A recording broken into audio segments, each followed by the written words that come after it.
O flame withdrawn into the shadow and soul, thou art no coward fleeing from strife. Thou seeks the seed beyond the world's control, the root divine beneath the noise of life. The crowd moves blind through the golden haze, yet he who steps aside may truly see. The silence knows what loudness never says, and stars are born in places none would see. A God did recline in comfort, giving us breath, uncalled by fame, untouched by need or name. He climbs on stair of praise and fears no death. His light burns pure around every mortal frame.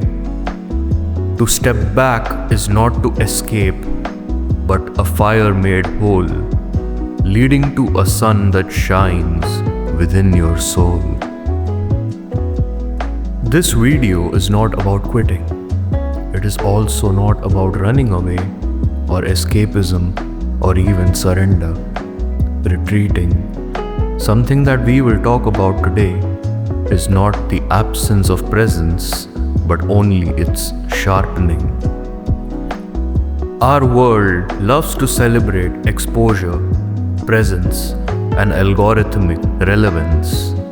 In the middle of all this, choosing to retreat is often seen as failure.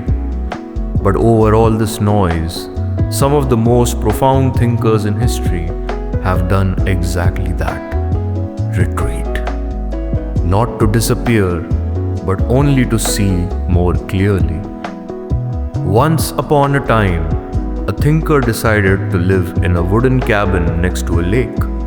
He said, "I went to the woods because I wish to live deliberately, to front only the essential facts of life."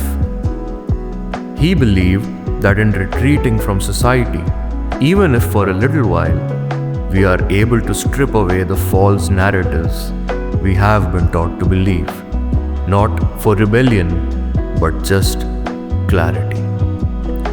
Across the world on another continent, a contemporary wrote, "The terror of the pandemic lies in the enforced proximity."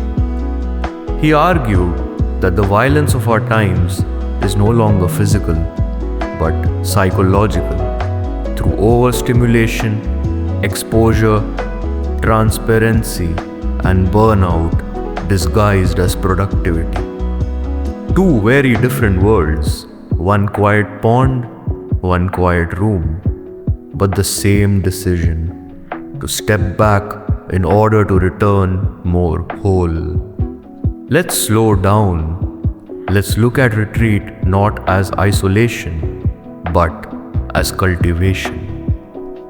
In rural India, I met a woman who had not left her house in 12 years, not for illness, not for fear, because, in her words, "Everything I need is inside this compound."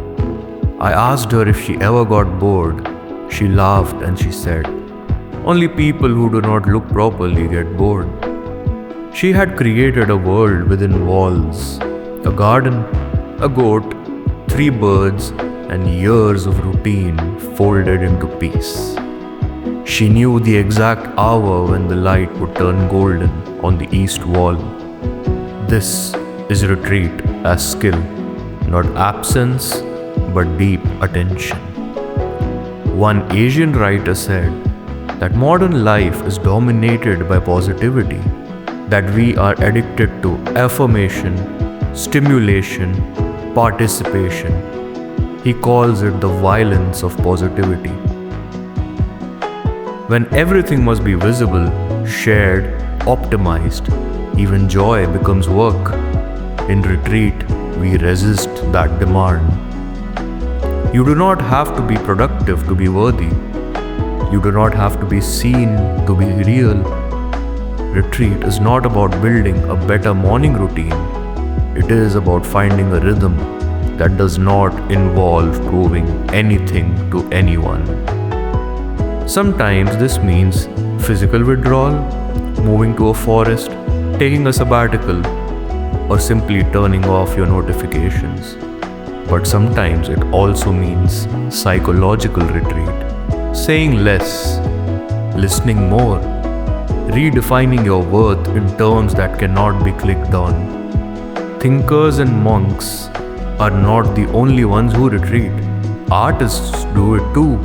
Farmers do it. Widows and children do it. The bird that stops singing mid-song because the wind has changed, that is retreat too.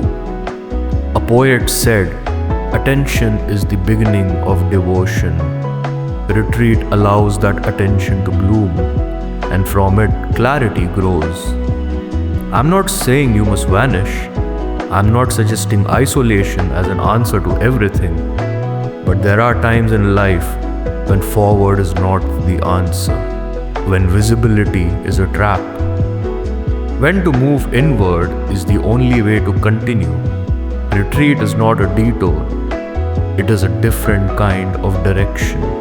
And when you come back, if you do, you return not louder, not brighter, but more honest.